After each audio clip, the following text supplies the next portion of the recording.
शीतल, अरे ओ शीतल, अरे कहाँ मर गई? जल्दी आ यहाँ।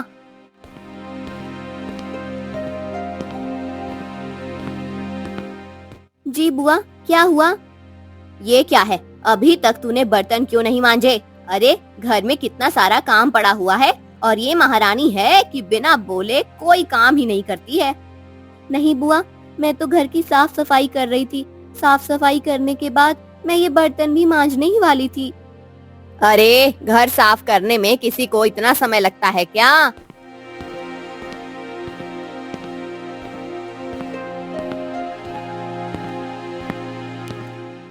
पर माँ, ये घर कहाँ साफ कर रही थी? ये तो बाहर गप्पे लड़ा रही थी कुछ लड़कियों के साथ। तभी मैं सोचूं कि इतनी देर क्यों लग रही है। नहीं बुआ, मैं तो घर ही साफ कर रही थी। बाहर कुछ लड़कियां रास्ता पूछ रही थी तो मैं बस उन्हें रास्ता बता रही थी।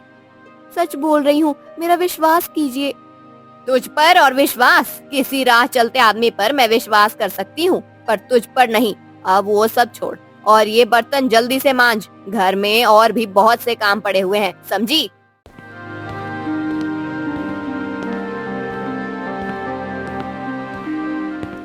अरे क्या हुआ रेखा? क्यों सुबह सुबह इतनी जोर जोर से चिल्ला रही हो? अरे चिल्लाऊं ना तो क्या करूं? इस लड़की को देखिए, ये एक काम ढंग से नहीं करती है। ऊपर से कोई भी काम बोलो तो उस काम को करने में दिन रात लगा देती है। घर में इतने सारे काम पड़े हुए हैं और ये अभी तक एक काम ही नहीं कर पाई है। ऐसे में तो सारा जीवन निकल जाएगा, लेकिन इसका काम कभी खत्म ही नहीं होगा। अरे ये तो है ही कमजोर। अब कर क्या सकते हैं? तुम इसे छोड़ो और मैं जो खुशखबरी लाया हूँ उसे ध्यान से सुनो। खुशखबरी? कैसी खुशखबरी बाबा? अरे ऐसी खुशखबरी लाया हूँ कि तू सुनेगी तो तेरा भी मन खुश हो जाएगा। हाँ, ऐसी क्या खुशखबरी है बाबा? जल्दी से बताओ, अब मुझसे तो रहा ही नहीं जा रहा है। खुशखबरी ये है कि तेरे लिए एक रिश्ता आया है। हाँ। रिश्ता? कैसा रिश्ता जी? अरे बहुत ही अमीर रिश्ता आया है। इस राज्य के सबसे अमीर सेठ के बेटे का रिश्ता आया है, जिनके घर अगर तुम देखोगी तो देखते रह जाओगी। बड़ा ही सुंदर घर है उनका और कल उन्होंने हम दोनों को अपने यहाँ बुलाया है। तुम भी चलकर देख लेना। ऐसा रिश्ता मुश्किल से सौभाग्य वाले को मिलता है। हाँ, और देखो हमें ये मौका मिला है। हाँ। अरे वाह, क्या आप सच कह रहे हैं? आज तो आपने मेरा दिल ही खुश कर दिया। मैं कल जरूर जाकर देखूंगी। कंगना, अब तू भी खुश हो जा, क्योंकि बहुत जल्द तेरा रिश्ता एक बड़े घर में होने वाला है। अब तू महारानियों जैसी जीवन बिताएगी, आराम और खुशियों से भरी जिंदगी। हाँ माँ, वो तो है। उसके ठीक अगले ही दिन कंगना घर में अकेली रहती है और सभी लोग लड़का देखने लड़के के घर चले जाते हैं। अरे आइए आइए, आप लोगों का ही इंतजार था। आप लोगों को यहाँ तक आने में कोई दिक्कत या परेशानी तो नहीं हुई ना? अरे नहीं नहीं, हमें तो यहाँ आने में किसी भी प्रकार की कोई दिक्कत नहीं हुई भाई साहब। अच्छा, चलिए अच्छी बात है। आइए रिश्ते की बात कर लेते हैं। उसके बाद वो लोग आपस में रिश्ते की बात करने लग जाते हैं और रिश्ता पक्का भी कर लेते हैं। रिश्ता पक्का करने के बाद वो सभी बाहर आते हैं। माँ, इनका घर तो सच में कितना बड़ा है और कितना अच्छा भी है। क्या मेरी शादी सच में इनसे होने वाली है? अरे और नहीं तो क्या, तुझे क्या लगता है तेरी शादी किसी भी ऐरे गहरे से कर दूंगी? ए जी, हमें ये रिश्ता काफी पसंद आया। इनका घर कितना आलीशान है, ये लोग इतने अमीर हैं। इससे अच्छा रिश्ता तो हमें कभी मिल ही नहीं सकता है। हाँ हाँ, सही कह रही हो रेखा। इसलिए तो मैंने इस रिश्ते के लिए बहुत पहले ही हाँ कर दिया था। ये तो बस हम घर देखने आए हैं। रिश्ता तो असल में पहले से ही पक्का हो चुका है। हाँ। वो सभी बातें कर ही रही होते हैं कि कंगना की नजर नदी के उस पार एक झोपड़ी पे पड़ती है, जहाँ पर एक गरीब लड़का बैठकर पत्थर तोड़ रहा होता है। माँ, सामने देखो, कहाँ इतना बड़ा घर और कहाँ सामने नदी के उस पार उस गरीब की झोपड़ी, जहाँ पर इतना गरीब लड़का रहता है। इसे तो देखकर ही मुझे घिन आ रही है, पर क्या कर सकते हैं, लगता है मेरी शादी होने के बाद रोज इस जैसे गरीब की शक्ल देखनी पड़ेगी। अरे छोड़ ना बेटी, उससे तेरा क्या लेना देना, वो तो नदी के उस पार रहता है, उसे देखकर अपना मन खराब मत कर। अब चल चलते हैं घर। तभी उस गरीब लड़की को देखकर कंगना के मन में एक विचार आता है। माँ, मेरे मन में एक विचार आया है, क्यों ना मेरे साथ साथ शीतल की भी शादी एक साथ करा दिया जाए। इससे हमारा पैसा भी बच जाएगा और उस लड़की के लिए अलग से खर्चा भी नहीं करना पड़ेगा। विचार तो अच्छा है बेटी, लेकिन इतनी जल्दी उस लड़की के लिए लड़का मिलेगा कहाँ से? मिलेगा नहीं माँ, मिल चुका है, वो देखिए सामने। कौन? ये गरीब फटीचर लड़का जिसकी हालत पहले से ही इतनी खराब है, इसकी बात कर रही है? हाँ माँ, मैं इसी की बात कर रही हूँ। जरा सोचिए तो, हम कितने सालों से उस लड़की को अपने घर में पाल रहे हैं। मुझे नहीं लगता कि और हमें उस जैसे को पालने की जरूरत भी है। वो तो वैसे भी किसी काम की नहीं है, क्यों ना इससे ही शादी करा के उसे हमारे घर से विदा कर दिया जाए। विचार तो बहुत ही बढ़िया है, क्या कहते हैं जी आप? क्या इस लड़के से शीतल की शादी करा दें? अरे तुम उसकी अपनी बुआ हो, अगर तुम्हें कोई एतराज नहीं तो मुझे क्या दिक्कत हो सकती है? जी ठीक है, तो मैं अभी उससे बात करके आती हूँ। अगर वो शादी के लिए हाँ कर देता है तो दोनों की शादी एक ही दिन करा देंगे।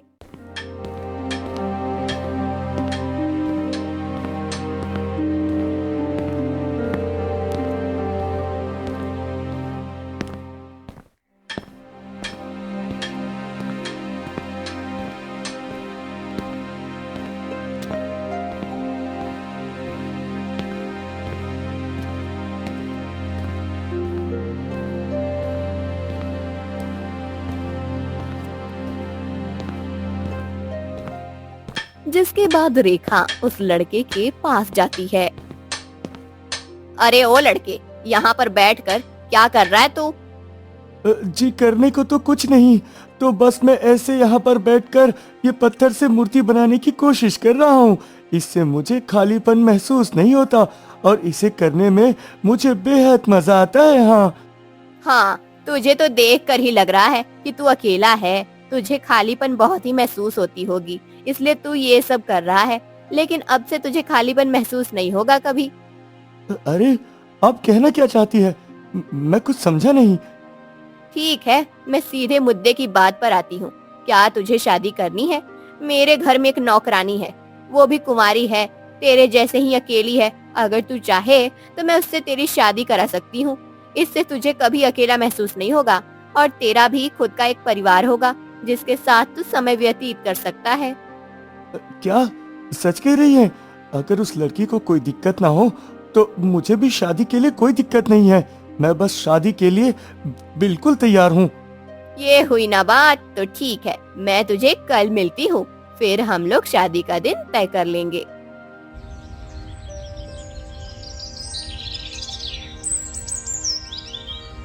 इसके बाद वे सभी घर चले जाते हैं और रेखा शीतल से उसकी शादी की बात करती है।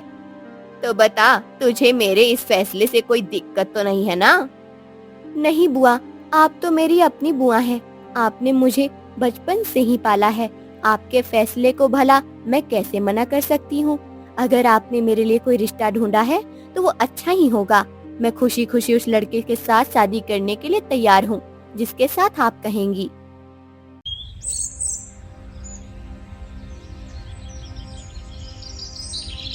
इसके बाद अगली सुबह होते ही रेखा शीतल को लेकर उस गरीब लड़के के पास जाती है और रिश्ते की सारी बात कर लेती है।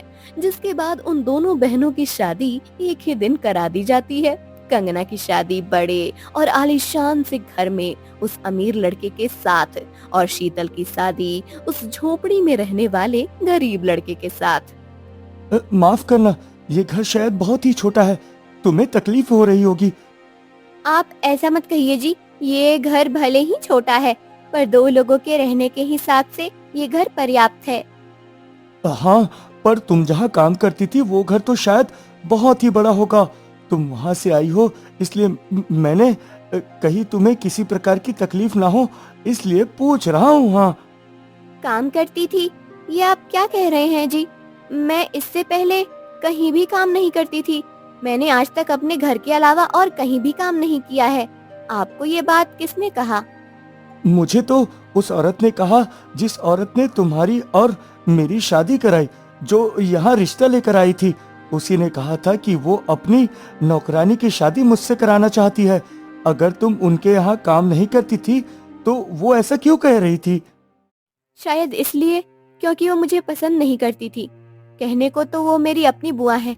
बचपन में जब मेरे माता पिता गुजर गए थे तो उन्होंने मुझे पाला था, लेकिन आज तक कभी मुझे उनका प्यार नहीं मिला। मिली है तो सिर्फ नफरत, इसके अलावा और कुछ नहीं।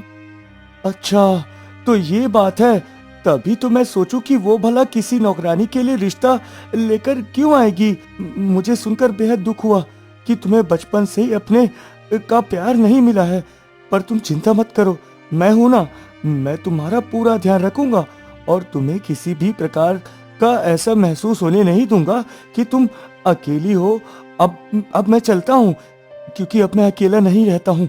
अब तुम भी मेरे साथ हो, इसलिए मुझे अब और मेहनत करनी पड़ेगी ताकि मैं थोड़े पैसे कमा सकूं और तुम्हारी हर छोटी सी छोटी जरूरत की पूर्ति कर सकूं। हाँ, लेकिन आप कहाँ जा रहे हैं? असल में मैं एक लकड़हारा हूँ और जंगल से लकड़ियाँ लाकर उन्हें बेचता हूँ, और उनसे जितने भी पैसे मिलते हैं उसी से ये घर चलता है। मैं रोज काम नहीं करता हूँ, पर अब से रोज करूँगा, सिर्फ तुम्हारे लिए। हाँ। उसके बाद केशव वहाँ से काम करने के लिए चला जाता है और वो अब से रोज ही काम करना शुरू कर देता है। उनका दिन रोज ऐसे ही चलता रहता है। केशव रोज लकड़ियां काटने जाता और शीतल यहाँ घर के काम करती, और केशव जितने पैसे होते उनसे ही अपना गुजारा करता। और वहीं दूसरी तरफ कंगना उस बड़े और आलीशान घर में ऐश और आराम की जिंदगी जी रही होती है। ना कोई काम करना होता है और ना ही किसी बात की चिंता होती है। वाह, सच में मेरे तो नसीब ही खुल गए। लगा नहीं था कि इतने अमीर घर में मेरी शादी होगी। और वहीं दूसरी तरफ मेरी बेचारी बहन शीतल, उसकी हालत तो अभी बहुत ही खराब हो चुकी होगी। हमारे घर में तो फिर भी वो अच्छे से रहती थी। अभी पता नहीं उस गरीब और फटीचर से लड़के के साथ वो कैसे अपना जीवन जी रही होगी। मुझे लगता है मुझे एक बार उसके घर जाकर देखना चाहिए। आखिर मैं भी तो देखूं कि उसे कितनी तकलीफ हो रही है। इसी बहाने मुझे उसे चिढ़ाने का एक मौका भी मिल जाएगा। उसके बाद कंगना घर से निकलकर शीतल के यहाँ नदी के उस पार चली जाती है। शीतल की हालत देखने के बाद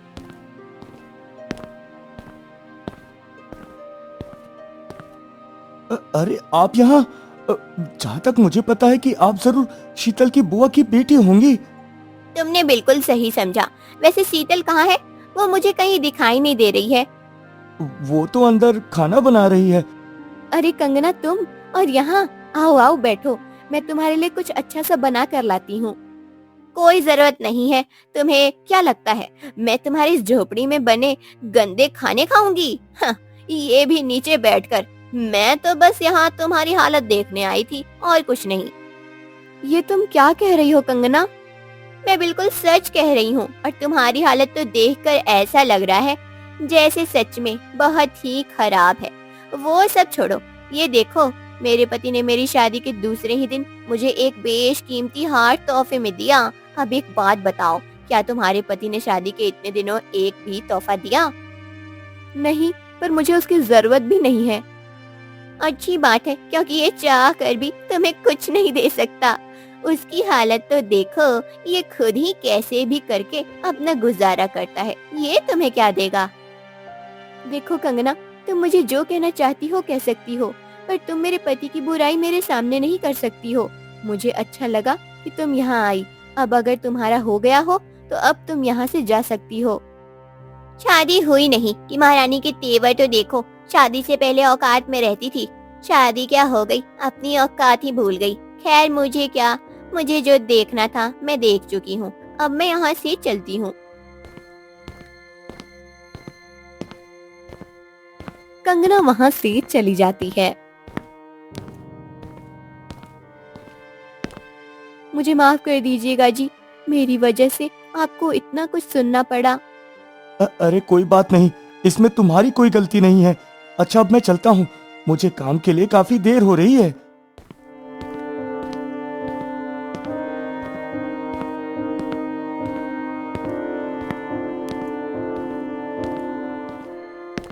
उसके बाद केशव काम के लिए जंगल चला जाता है और लकड़ियां काटना शुरू कर देता है और मन ही मन सोचने लगता है। कुछ भी कहो, शीतल की बहन तो सही कह रही थी। शादी के इतने दिन हो गए, लेकिन मैं अभी तक शीतल को कोई भी तोहफा नहीं दे पाया। मुझे उसे कोई ना कोई तोहफा तो देना ही चाहिए, पर समझ नहीं आ रहा कि मैं उसे क्या दूं। हाँ, ये सही रहेगा। मैं उसे अपने हाथों से बने हुए मूर्ति भेंट स्वरूप कर दूंगा। उसे देखकर वो खुश हो जाएगी, मुझे पूरा विश्वास है। हाँ, यही करता हूँ। उसके बाद केशव लकड़ियां काटना छोड़कर छेनी लेकर पत्थर से अपनी पत्नी शीतल की हूबहू मूर्ति बनाने लग जाता है और पूरा 2 दिन बीत जाने के बाद वह मूर्ति बनकर तैयार भी हो जाती है। ये क्या जी, मैं देख रही हूँ 2 दिनों से कि आप जंगल तो जाते हैं लेकिन लकड़ियां काट कर नहीं लाते हैं। तो फिर आप आखिर जंगल किस लिए जा रहे हैं? कहीं ऐसा तो नहीं कि अब आपकी बिक्री कम हो चुकी है, अब आपको काम मिल ही नहीं रहा है, तो आप सिर्फ ऐसे ही दिखावे के लिए जंगल जा रहे हैं ताकि मुझे चिंता ना हो? अरे नहीं नहीं शीतल, ऐसी कोई बात नहीं है। मैं तो जंगल इसलिए जाता था ताकि मैं तुम्हारे लिए एक बढ़िया सा तोहफा बना सकूं। और देखो, 2 दिन की मेहनत के बाद मैंने तुम्हारे लिए एक सुंदर सा तोहफा बना लिया है। हाँ एक तोहफा? हाँ, मैं अभी वो तोहफा तुम्हारे सामने लेकर आता हूँ।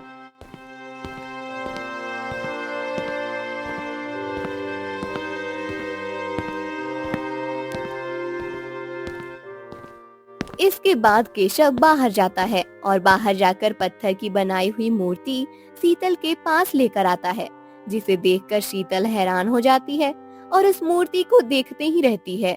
अरे वाह, ये मूर्ति तो कितनी सुंदर है और ये तो बिल्कुल मेरी जैसी हूबहू दिख रही है। मैंने इससे पहले इतनी सुंदर मूर्ति आज तक कभी नहीं देखी। क्या सच में ये मूर्ति आपने ही बनाई है? मुझे खुशी हुई कि तुम्हें मेरी बनाई हुई मूर्ति इतनी पसंद आई। ये मूर्ति मैंने ही बनाई है। बचपन में मेरे दादाजी ने मुझे ये मूर्ति बनाना सिखाया था और मुझे आज तक ये बनाना आता है, क्योंकि मैं अक्सर अपने खाली समय में मूर्तियां बनाते ही रहता था, जिससे मूर्ति बनाने की क्षमता मेरी और भी बेहतर हो चुकी है और अब मैं पहले से और भी अच्छी और सुंदर मूर्तियां बनाने लग गया हूँ। हाँ। केशव की ये बातें सुनने के बाद शीतल के दिमाग में एक युक्ति आती है।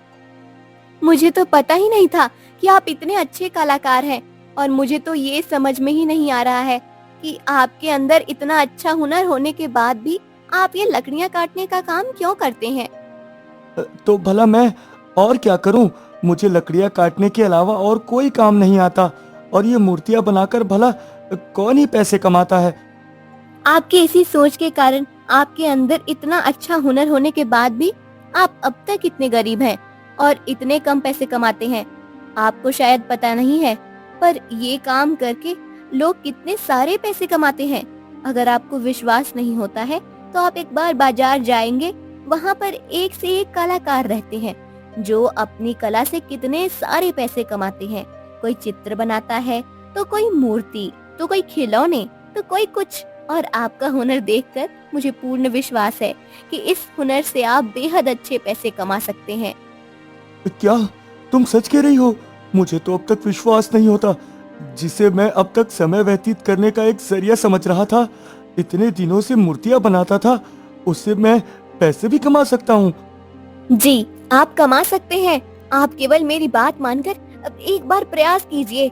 आप 2 दिन मूर्तियां बनाकर बाजार में जाइए बेचने के लिए और सबसे कहें कि आप उनकी ही तरह हूबहू मूर्तियां बना सकते हैं और फिर देखिए आप कितने सारे पैसे कमा सकते हैं। अच्छा ठीक है, तो अब मैं ऐसा ही करूँगा। हाँ।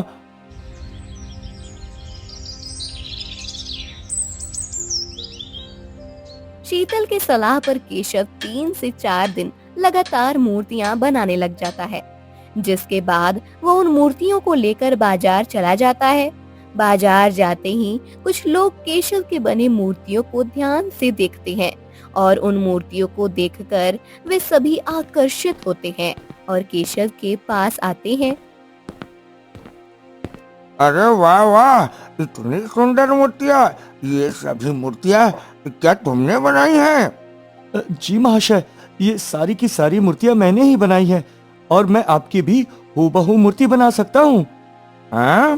क्या तुम सच कह रहे हो? मुझे तो विश्वास नहीं होता कि कोई पत्थर से भी किसी इंसान की हूबहू मूर्ति बना सकता है। पर अगर तुम कहते हो तो मैं मान लेता हूँ। वैसे भी तुम कितना लेते हो एक मूर्ति का?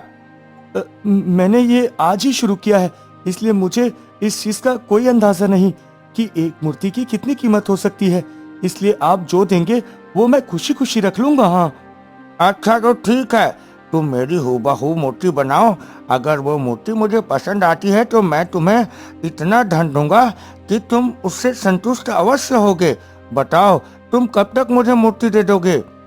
जी, मुझे 2 दिन लग जाएंगे आपकी मूर्ति बनाने में। अच्छा ठीक है, मैं 3 दिन के बाद आता हूँ। उम्मीद है कि तब तक तुम मूर्ति बना चुके होगे। हाँ। उसके बाद केशव अपने घर चला जाता है और ये बात जाकर शीतल को भी बताता है और फिर वो उस आदमी का हूबहू मूर्ति बनाने लग जाता है। उसके ठीक 2 दिन बाद वह मूर्ति बनाकर तैयार कर जाता है और तीसरे ही दिन वो आदमी फिर से उसी जगह आता है जहाँ पर वो बैठता है। और कैसे भाई? तो जैसा कि मैंने कहा था कि मैं 3 दिन बाद आऊंगा, देखो मैं आ चुका हूँ। अब बताओ, क्या तुमने मेरी मूर्ति बनाई है और लेकर आए हो? हाँ हाँ हाँ महाशय, आपकी मूर्ति बनकर तैयार हो चुकी है। ये देखिए, ये है वो मूर्ति। वह आदमी केशव की बनाई हुई मूर्ति को देखता है और देखकर हैरान हो जाता है। उसकी आंखें उस मूर्ति से हट ही नहीं रही थी। उसे वह मूर्ति बेहद ही पसंद आ जाती है। अरे वाह वाह वाह, जैसा सोचा था उससे भी उत्तम मूर्ति बनाई है। इससे पहले एक पत्थर की मूर्ति इतनी सुंदर और एकदम हूबहू आज तक कभी भी किसी को बनाते हुए नहीं देखा। आज मैं तुम्हारी इस कला से बेहद प्रसन्न हूँ और ये रहा तुम्हारा धन। अरे ये क्या, ये तो बहुत ज्यादा है। मैं इतने सारे धन एक मूर्ति के कैसे ले सकता हूँ? नहीं, आपको नहीं लगता कि आपने मुझे कुछ ज्यादा ही धन दे दिया है? अरे नहीं नहीं मित्र, तुम अब भी अनजान हो। तुम्हें पता नहीं कि एक कलाकार की कितनी ज्यादा कीमत होती है। उसके कला की सभी प्रशंसा भी करते हैं क्योंकि वो बहुत ही अद्भुत चीज बनाते हैं। और तुमने आज बेहद सुंदर मूर्ति बनाई है मेरी, और इसलिए ये तो इस मूर्ति के सामने कुछ भी नहीं। तुम रख लो। हाँ, और दूसरों से भी ज्यादा धन लेना। कभी भी कम पैसे में काम मत करना, नहीं तो तुम्हारी कला की कोई कीमत नहीं रह जाएगी। तुम बस एक मामूली मूर्तिकार बन के रह जाओगे और तुम्हारे चक्कर में दूसरे कलाकारों को भी काफी दिक्कत आ सकती है। हाँ। अच्छा, अगर ऐसा है तो ठीक है, मैं अपनी कला का ज्यादा कीमत लूंगा। और आपके इस सुझाव के लिए धन्यवाद महाशय। इसके बाद वो आदमी चला जाता है और केशव भी वो धन देखकर काफी प्रसन्न हो जाता है और सोचता है कि वो अपनी पत्नी के लिए एक सुंदर सा तोहफा लेकर जाएगा। इसके बाद वो अपनी पत्नी के लिए एक कीमती और सुंदर साड़ी लेकर घर जाता है। ये क्या, आप इतनी जल्दी आ गए? मूर्ति बिक तो गई ना? अरे हाँ हाँ शीतल, बिक भी गई और उसके बहुत सारे धन भी मिले हैं। और ये सब सिर्फ और सिर्फ तुम्हारी वजह से हुई है। मुझे तो कभी पता ही नहीं था कि इससे मैं इतना सारा धन भी कमा सकता हूँ। उस आदमी ने हद से ज्यादा धन केवल एक मूर्ति के लिए दिए, और देखो उस धन से मैं तुम्हारे लिए कीमती रेशम की बनी हुई साड़ी लाया हूँ। मुझे उम्मीद है कि तुम्हें ये साड़ी बेहद पसंद आएगी। अरे वाह, ये साड़ी तो सच में बहुत ही सुंदर है। आप ये सच में मेरे लिए लाए हैं? मुझे ये जानकर बेहद खुशी हुई और उससे भी ज्यादा ये जानकर खुशी हुई कि आपकी मूर्तियां बिक रही हैं। अब आप भी जल्द ही अमीर हो सकते हैं। आपको अब इस झोपड़ी में रहने की कोई आवश्यकता नहीं है। तुमने बिल्कुल सही कहा शीतल, और इन सब का श्रेय सिर्फ और सिर्फ तुम्हें जाता है। हाँ। इसके बाद केशव अपने इस काम को जारी रखता है और सबके लिए मूर्तियाँ बनाने लग जाता है। वह दिन ब दिन बहुत सारे धन कमाने लग जाता है, सिर्फ और सिर्फ ये पत्थर की बनी मूर्तियाँ बेचकर। और वो कुछ दिन बाद खुद का एक बड़ा सा घर खरीद लेता है। जिसके बाद ये खबर नौकरानी के जरिए शीतल की बहन कंगना तक पहुंचती है, जिसे सुनकर कंगना आश्चर्य हो जाती है और उसे बेहद ही गुस्सा आता है। ये तुम क्या कह रही हो? तुम्हें पता भी है कि वो लड़का कितना फटीचर और गरीब है? भला उस जैसा गरीब कैसे इतने सारे पैसे कमा सकता है? मुझे तुम्हारी बात पर बिल्कुल भी भरोसा नहीं है। मैं बिल्कुल सही कह रही हूँ मालकिन। अगर आपको मुझ पर भरोसा नहीं है तो आप खुद चलकर देख सकती हैं। ठीक है, चलो।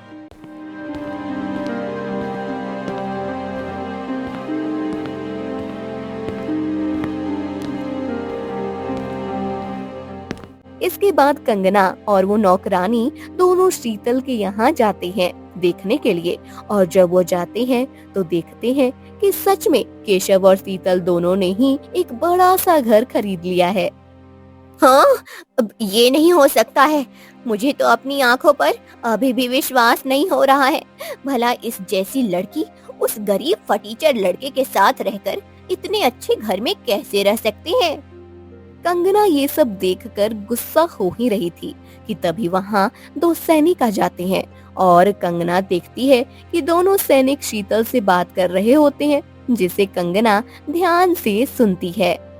अरे, क्या यही केशव का घर है जो हूबहू मूर्तियां बनाता है लोगों का? जी यही है। क्या हुआ, मेरे पति से कोई भूल हुई है क्या?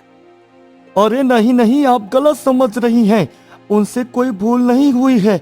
वो तो महाराज उनसे मिलना चाहते हैं। उन्हें भी मूर्ति बनवानी है, इसलिए उन्हें लेने आए हैं हम। क्या आप उन्हें बुला सकती हैं? जी। जिसके बाद शीतल केशव को बुलाकर लाती है और केशव सैनिकों के साथ राजमहल महाराज के पास जाता है। प्रणाम महाराज। क्या तुम वही मशहूर मूर्तिकार हो जो आजकल पूरे राज्य में जिसकी मूर्तियों के चर्चे हर जगह फैले हुए हैं? जी महाराज, मैं वही हूँ। मेरा नाम केशव है और मैं सभी की हूबहू मूर्ति बना सकता हूँ महाराज। अगर ऐसा है तो ठीक है। तुम्हें मेरे लिए एक मूर्ति बनानी होगी, मेरी प्यारी पुत्री की। उसका जन्मदिन नजदीक है। आज से ठीक एक हफ्ता बाद उसका जन्मदिन है। क्या तुम तब तक उसके लिए एक सुंदर सी मूर्ति बना सकते हो? अवश्य महाराज। तो ठीक है, तो तुम आज से ठीक एक सप्ताह बाद मेरी पुत्री की मूर्ति बनाकर यहाँ लेकर आओगे। अगर वो मूर्ति मेरी पुत्री को पसंद आती है तो तुम बहुत ही धनवान होने वाले हो, क्योंकि मैं तुम्हें इतना धन दूंगा कि तुमने कभी अपने जीवन में देखे नहीं होंगे। समझ गए ना? अब तुम जा सकते हो। और हाँ मंत्री जी, तुम्हें राजकुमारी की तस्वीर दे देंगे। तुम उसे देखकर मूर्ति बना सकते हो। जी महाराज, आपका धन्यवाद कि आपने मुझे इस काबिल समझा। मैं आपको निराश नहीं करूंगा। अब मैं चलता हूँ महाराज।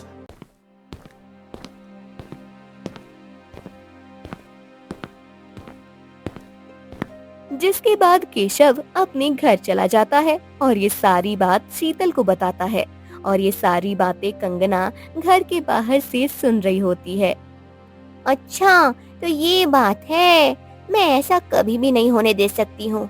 मुझे ये कभी भी बर्दाश्त नहीं हो सकता है कि ये लड़की मुझसे भी धनवान हो सकती है और ये गरीब और फटीचर सा दिखने वाला लड़का इतना अमीर बन सकता है। इसलिए मुझे कुछ न कुछ तो करना ही होगा। जिसके बाद केशव राजकुमारी की मूर्तियां बहुत ही ध्यान से और सुंदर तरीके से बनाने लग जाता है। और वहीं दूसरी तरफ कंगना इस सोच में पड़ जाती है कि वो ऐसा क्या करे कि केशव को धनवान बनने से रोका जा सके। मुझे तो कुछ सूझ ही नहीं रहा है। अगर मैंने जल्दी कुछ नहीं किया तो वो मुझसे भी ज्यादा धनवान बन जाएगा और ये मैं कभी भी होने नहीं दे सकती हूँ। अब मैं क्या करूँ? मुझे कुछ समझ ही नहीं आ रहा है। हे भगवान, कोई तो रास्ता दिखाइए। मेरे पास एक रास्ता है। क्यों ना आप केशव की बनाई हुई मूर्ति को जिस दिन महाराज के दरबार में ले जानी है, उसी दिन सुबह ही उन लोगों के उठने से पहले वो मूर्ति अगर आप तोड़ दें तो वो कभी भी समय पर महाराज को मूर्ति दे ही नहीं सकते हैं, जिससे गुस्सा होकर महाराज उन्हें धन देने के स्थान पर कड़ी से कड़ी सजा देंगे। और आपका काम आराम से हो जाएगा। वाह, क्या सुझाव दिया है नौकरानी तुमने। तुमने तो आज मेरा दिल ही खुश कर दिया है। इसी बात पर मैं भी तुम्हें खुश होकर अपनी एक मूल्यवान हार देती हूँ। तुम भी क्या याद रखोगी?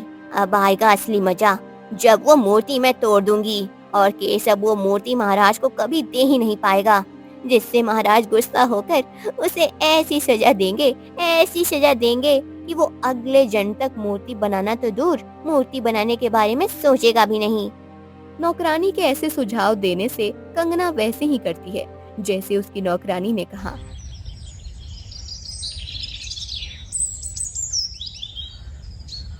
एक सप्ताह बाद जिस दिन महाराज को वह मूर्ति देनी है, उस दिन सुबह सुबह ही उन दोनों के उठने से पहले ही वह उनके घर जाकर उस मूर्ति को जानबूझकर गिरा देती है, जिससे वह मूर्ति टूट जाती है और वो वहां से निकल जाती है। और वह दोनों उठ जाते हैं और उठकर जल्दी से देखते हैं कि वह मूर्ति टूट चुकी है, जिसे देखकर वह दोनों बहुत ही ज्यादा परेशान हो जाती हैं। हे भगवान, ये क्या हो गया जी? ये मूर्ति कैसे टूट गई? अब क्या होगा? अब तो महाराज आपको कभी नहीं छोड़ेंगे। आज उनकी पुत्री का जन्मदिन है और अगर आज आपने ये मूर्ति उन्हें नहीं दी तो वो बहुत ही गुस्सा हो जाएंगे और आपको कड़ी से कड़ी सजा देंगे। अब हम क्या करेंगे जी? मुझे नहीं पता शीतल, अब हम क्या करेंगे? मुझे भी कुछ समझ में नहीं आ रहा। हे भगवान, अब क्या होगा? इसके बाद वो बेहद परेशान हो गए और फिर राजमहल जाने का समय हो जाता है, जिसके बाद केशव अपने घर से निकलने लगता है और तभी कंगना वहां से गुजर रही होती है और जानबूझकर उन दोनों को कहती है। मैंने सुना है कि राजमहल से तुम्हें मूर्ति बनाने का काम मिला है। क्या हुआ? आज तो मूर्ति महाराज को देनी है ना, तो तुम लोग बाहर ऐसे खाली हाथ क्यों खड़े हो? मूर्ति कहाँ है? दिखाई क्यों नहीं दे रही है? कहीं मूर्ति को कुछ हो तो नहीं गया ना? तुम्हें कैसे पता कि मूर्ति को कुछ हो गया है? मुझे कहाँ कुछ पता है, मैं तो बस ऐसे ही अनुमान लगा रही थी। देखो कंगना, झूठ मत बोलो, मुझे सब पता है। ये सब जरूर तुमने ही किया है। मुझे पता नहीं कि तुम किस बारे में बोल रही हो, पर अगर मैंने किया भी होता तो क्या कर लोगी? तुम्हारे पास कोई सबूत है क्या कि मैंने ही तुम्हारी मूर्ति को तोड़ा है? तुमने ये ठीक नहीं किया कंगना, मैं तुम्हें इसके लिए कभी भी माफ नहीं करूंगी। अब छोड़ो शीतल, जो होगा सो होगा। अब इस बात से कोई फर्क नहीं पड़ता कि वो मूर्ति किसने तोड़ी है, क्योंकि अब ये मूर्ति फिर से नहीं जुड़ सकती। इसलिए इस बात को हम यहीं तक रख देते हैं। कुछ सीखो शीतल अपने पति से। तुम्हारा पति समझदार है तो ठीक है, तुम दोनों अब अपना अपना देख लो, मैं तो चलती हूँ।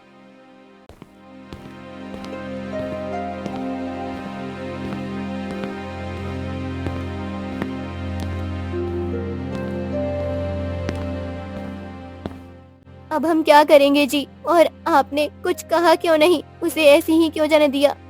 क्योंकि मेरे पास एक और विकल्प है। मुझे पूर्ण विश्वास है कि महाराज इससे अवश्य खुश होंगे और मुझे कोई सजा नहीं मिलेगी। तुम चिंता मत करो, सब ठीक होगा। अब मैं चलता हूँ, मुझे देर हो रही है।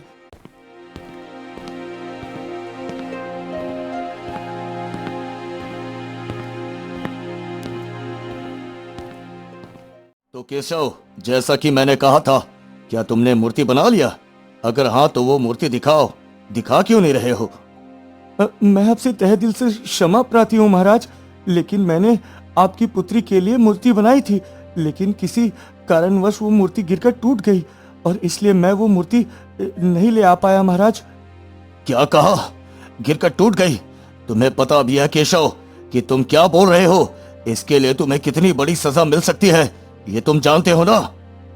जी महाराज, मुझे पता है, लेकिन मेरे पास एक और सुझाव है। क्यों ना मैं आप सभी के सामने, यहाँ तक कि राजकुमारी के सामने राजकुमारी की हूबहू मूर्ति बनाऊं। इससे अच्छा तोहफा मुझे नहीं लगता कि राजकुमारी के लिए और कुछ हो सकती है कि उनके सामने ही उनकी हूबहू मूर्ति बने। मुझे पूर्ण विश्वास है कि ये उन्हें जरूर पसंद आएगा। लेकिन क्या तुम इतनी जल्दी राजकुमारी की मूर्ति बना सकते हो? क्योंकि राजकुमारी 2 दिन तक ऐसे बैठ तो नहीं सकती। राजकुमारी ही क्या, कोई भी नहीं कर सकता ये। जी महाराज, क्योंकि मैं पत्थर के स्थान पर मिट्टी से राजकुमारी की मूर्ति बनाऊंगा, जिससे मैं कुछ ही देर में उनकी मूर्ति हूबहू बना लूंगा महाराज। अगर ऐसा है तो ठीक है, अब कोई और विकल्प भी तो नहीं है। और याद रखना, अगर हमारी पुत्री को पसंद नहीं आया तो दंड के लिए तैयार रहना, समझ गए? जी महाराज, मैं समझ गया। जिसके बाद राजकुमारी को भी बुलाया जाता है और उनके सामने केशव मिट्टी से मूर्ति बनाने लग जाता है।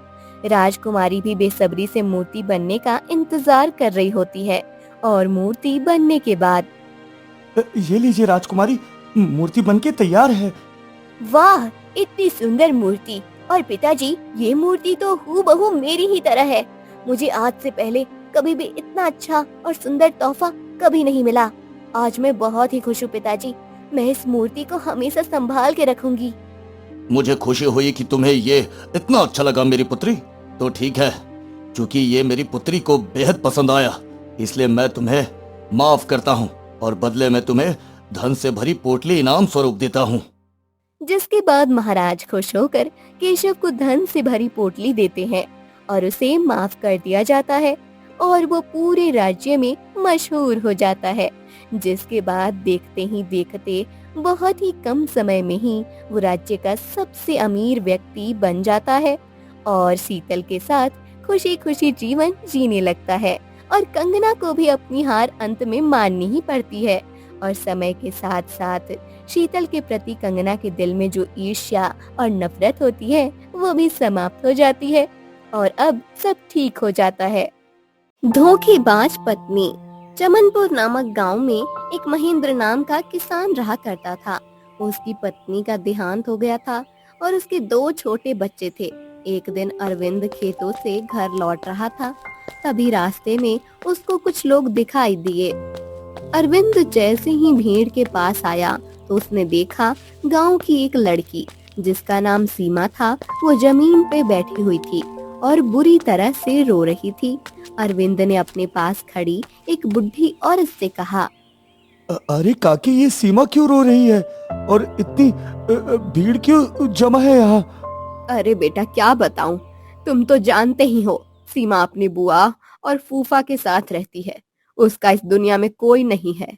आज सीमा का विवाह था, पर सीमा की बुआ का कहना है कि उसने गांव के सुनील के बेटे श्याम के साथ उसको बात करते हुए देखा है और ये बात उसकी बुआ ने सब जगह फैला दी। अब जो लड़का सीमा से विवाह करने आया था वो इसको छोड़कर चला गया, ये बोल के कि उसका तो सुनील के बेटे से प्रेम प्रसंग चल रहा है। पर ये कैसे हो सकता है? अगर इसका प्रेम सुनील के बेटे से था तो भी सीमा की बुआ को ये बात बताने की क्या जरूरत थी लड़के वालों को? हाँ, अरे बेटा, अब क्या बताऊं, आजकल लोग अपने दुख से परेशान नहीं हैं, दूसरे के सुख से परेशान हैं। ऊपर वाला जाने क्या सच है और क्या झूठ, पर अब इसकी बुआ इसको घर में नहीं घुसने दे रही। बेचारी अनाथ है, कहाँ जाएगी? कहाँ जाएगी? क्या अब ये इस गांव से बाहर जाएगी? इसके कारनामे ऐसे ही है। हाँ, जब विवाह होने वाला था तो क्या जरूरत थी किसी से प्रेम करने की? खुद तो कलंकित हुई, अपनी बुआ और फूफा को भी साथ में कर दिया।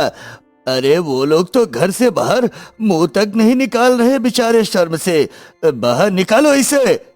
ऐसा नहीं है काका, मेरी बात का यकीन करो, मैंने कुछ नहीं किया। ये सब मेरी बुआ की चाल है ताकि वो इस घर और जमीन पे कब्जा कर सके जो पिताजी ने मेरे लिए छोड़ी है। सीमा बोलती रही, पर गांव वालों के दिल में आग भड़क चुकी थी। अरविंद मन ही मन सोचने लगा, मुझे कहीं ना कहीं इस लड़की की आंखों में सच्चाई नजर आ रही है। मुझे इसका साथ देना ही होगा। हाँ, रुक जाओ, इसको गांव से बाहर मत निकालो। हमें सच का पता लगाना होगा। क्या पता इसकी बुआ झूठी हो। अरे तुम क्यों इतनी हमदर्दी दिखा रहे हो? इसको गांव में कोई अपने घर तो रखेगा नहीं। गांव से ना निकले तो क्या करे इसका? मैं रखूंगा इसको घर में। जब तक सच का पता नहीं लग जाता तब तक ये मेरे घर रहेगी। सुनो भाइयों, जिसकी पत्नी मर गई हो वो जवान लड़की को अपने घर में कैसे रखेगा? अरविंद ठीक कह रहा है। काकी, तुझे इतना ही तरस आ रहा है सीमा पे तो पूछना अरविंद से, क्या वो इस कलंकित लड़की से विवाह करेगा ताकि इस कलंकित लड़की को कोई घर मिल सके? हाँ बता। अरे ये आप क्या कह रहे हो? सीमा मुझसे बहुत छोटी है। मेरे 2 बच्चे भी हैं यार। चलो तो तय हो गया, कोई नहीं रखने वाला इसको। अपने घर के बाहर निकालो और इसको गांव से बाहर निकालो। हाँ। अरविंद जी, मैं कहाँ जाऊंगी इस गांव से बाहर? मैंने तो रास्ते भी नहीं देखा। आप ही मुझे अपने घर में जगह दे दीजिए। मैं आपके घर में कोने में पड़ी रहूंगी। मेरे सर पे छत तो होगी। अरविंद को उस पे बहुत तरस आया। वो उसको घर ले आया और उससे विवाह कर लिया। कुछ दिन ऐसे ही बीत गए। सीमा अब बच्चों का बहुत ख्याल रखती थी।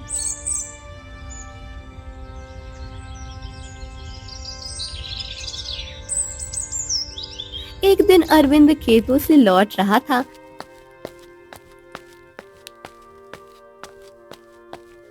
अरे बेटा अरविंद, तेरी नई पत्नी मुझे कुछ ठीक नहीं लगती। कल रात को मैंने उसको जंगल के उसी रास्ते से जाते देखा था जहाँ उस दिन वो उससे मिली थी, जिसके साथ उसका प्रेम प्रसंग था। ये आप क्या कह रही हो काकी? ऐसा नहीं हो सकता। मेरी पत्नी ने मुझे वादा किया है, अब वो श्याम से कभी नहीं मिलेगी। आपको कोई गलत फहमी हुई है। हाँ। देखो बेटा, खेती बाड़ी सारी जिंदगी करेगा, पर उससे पहले अपनी पत्नी पे ध्यान रख। तेरे 2 छोटे बच्चे हैं और सौतेली माँ कौन किसकी होती है? अगर कोई ऊंच नीच हो गई तो कैसे संभालोगे अपने बच्चे को? एक बार तो वो बच्चे अपनी माँ को खो चुके हैं। बड़ी मुश्किल से तेरा दूसरा विवाह हुआ है। अब ये सीमा फिर से भाग गई ना, तो फिर तुझे कोई अपनी बेटी नहीं देगा। याद रख, तेरी और सीमा की उम्र में पूरे 15 साल का फर्क है। और भला जिसके पहले से ही 2 बच्चे हो, उसके साथ कौन कुंवारी लड़की रह सकती है? और वो भी ऐसी लड़की जिसके प्रेम के बारे में सारा गांव जानता हो। काकी ठीक कह रही है। काकी, जिसकी उम्र मुझसे इतनी कम हो वो भला क्यों मेरे घर में रहना चाहेगी? जिस दिन हमारा विवाह हुआ उस दिन उसके पास सर छुपाने के लिए जगह नहीं थी। अब तो उसके पास मेरी कमाई की सब चीज है। हो सकता है काकी ठीक कह रही हो, इन्होंने उसको देखा हो श्याम के साथ। नहीं तो आज से पहले तो कल्याणी काकी ने भी कुछ नहीं बोला। हमेशा सीमा की तारीफ करती ही रहती थी। हाँ। अरविंद को भी जैसे अब इन सब बातों पे यकीन होने लगा था। वो अपने घर आ गया और आकर चुपचाप बैठ गया। उसको देखते ही सीमा ने कहा, आप हाथ मुंह धो लीजिए, मैं आपके लिए खाना लगाती हूँ। बच्चे कहाँ हैं?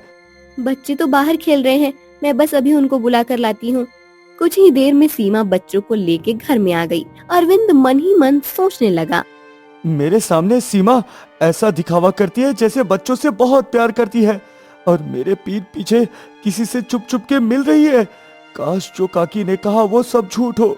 मेरी पत्नी को मेरे मरे हुए 2 साल हो गए। मेरे बच्चे बिन माँ के 2 साल से तड़प रहे थे।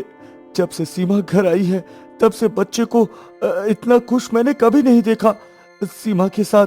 और वो भी मुझे दिखाने के लिए बच्चों से कितना प्यार करती है। हाँ। अरे मुझे बहुत काम था आज।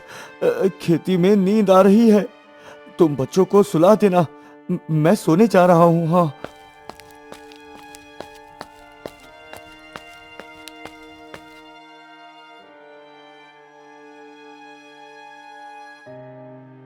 सीमा ने देखा अरविंद और बच्चे सो गए हैं तो वो चुपके से उठी और घर से बाहर निकल गई।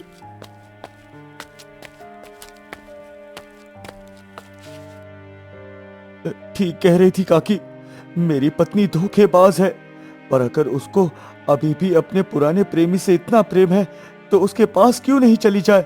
मुझे और मेरे बच्चों को धोखे में क्यों रख रही है? अरविंद की आंखों में आंसू थे। सीमा जितने और दिन मेरे घर में रहेगी मेरे बच्चों का और ज्यादा प्रेम उससे बढ़ जाएगा।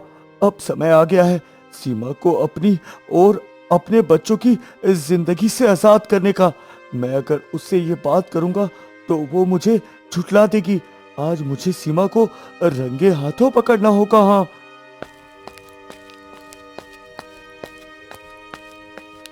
अरविंद भी उठकर सीमा के पीछे पीछे चल दिया। कुछ दूर जाकर सीमा एक अंधेरे रास्ते की ओर चल दी। इतनी रात में इस अंधेरे रास्ते पे क्या इसको डर नहीं लग रहा? क्या प्रेमी ने इसकी आंखों में पट्टी बांध दी है? अगर इसको कुछ हो गया तो इसके घर वालों ने तो इसको पहले ही घर से बाहर निकाल दिया है।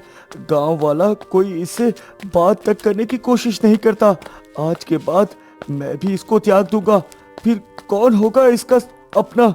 हाँ। अरविंद की आंखों में उसके लिए फिक्र महसूस हो रही थी, ये जानते हुए भी कि वो उसको धोखा दे रही है। चलते चलते अचानक सीमा एक पेड़ के पीछे चली गई। अरविंद ने देखा पेड़ के पीछे किसी का साया नजर आ रहा है। उस साये में सीमा को एक तवीज दिया, जिसको लेके सीमा ने कहा, आज गोलू का ये तीसरा और आखिरी तावीज है। आज के बाद से गोलू। अभी वो इतना ही बोली थी कि तभी अरविंद उसके सामने आकर खड़ा हो गया।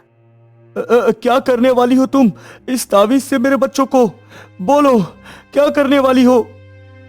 आप यहाँ? तुमको क्या लगा मैं तुमको पकड़ नहीं पाऊंगा?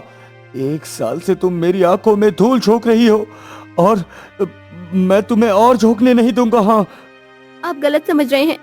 अरविंद चारों तरफ देखकर बोला। साधु महाराज, आप यहाँ? महाराज, आप तो यही थे ना? आपने जरूर शाम को यहाँ देखा होगा। आप मुझे बताए न, शाम किधर है? आप पूरे गांव वालों की मदद करते हो ना? आप मेरी मदद कीजिए, मुझे बताए मेरी पत्नी और श्याम के बीच क्या बात हुई है? अरविंद, तुम अपनी पत्नी पे संदेह कर रहे हो। सच्चाई तुम देख नहीं पा रहे हो। तुम्हारा बेटा गोलू गंभीर बीमारी से ग्रस्त है और तुम्हारी पत्नी पिछले 6 महीनों से हर रात यहाँ आती है। पूरी रात इसी पेड़ के पास बैठकर पूजा करती है और उसके बाद उसको जो तावीज देता हूँ वो तावीज गोलू के कलाई में बांध देती है। तुम्हारा बेटा आज सुरक्षित है तो सिर्फ तुम्हारी पत्नी की वजह से। बहुत शर्म की बात है, जिसने अपना पत्नी धर्म इतनी ईमानदारी से निभाया हो उसको बदले में तुम जैसा पति मिला। हाँ, ये मैंने क्या कर दिया? मेरा बच्चा इतना बीमार था और मुझे पता तक नहीं लगा। उल्टा अपनी पत्नी पे इतना शक करने लगा। मैं जानता था गांव वाले नहीं चाहते थे सीमा गांव में रहे, उसके बाद भी मैंने सीमा पे शक किया। ये मैंने बहुत गलत किया। आपने सोच भी कैसे लिया? जिस इंसान ने मुझे सड़क से उठाकर अपने घर में जगह दी, अपना नाम दिया, नई पहचान दी, उसको धोखा देने के बारे में मैं सोच भी कैसे सकती हूँ? मुझे माफ कर दो सीमा। ये दुनिया यकीनन बहुत ही अजीब चीज है। जब ठान लेती है ना किसी का घर बर्बाद करना है तो करके ही छोड़ती है, चाहे कितना भी मजबूत घर क्यों ना हो। तुम आज मुझे पहली और आखिरी बार माफ कर दो। मैं आइंदा तुम पे कभी शक नहीं करूंगा, कभी भी नहीं। आप ऐसा ना बोलिए, अभी घर चलते हैं, बच्चे अकेले हैं। दोनों घर आ गए और उसके बाद उन्होंने गोलू को तावीज बांधा। अरविंद आज मन से बहुत खुश था। आज उसका परिवार फिर से एक हो गया था। जो उसने 3 साल पहले अपनी पत्नी खोई थी, आज उसका दूसरा रूप उसको सीमा के अंदर मिल गया था। अब उसकी जिंदगी में खुशियां ही खुशियां थी।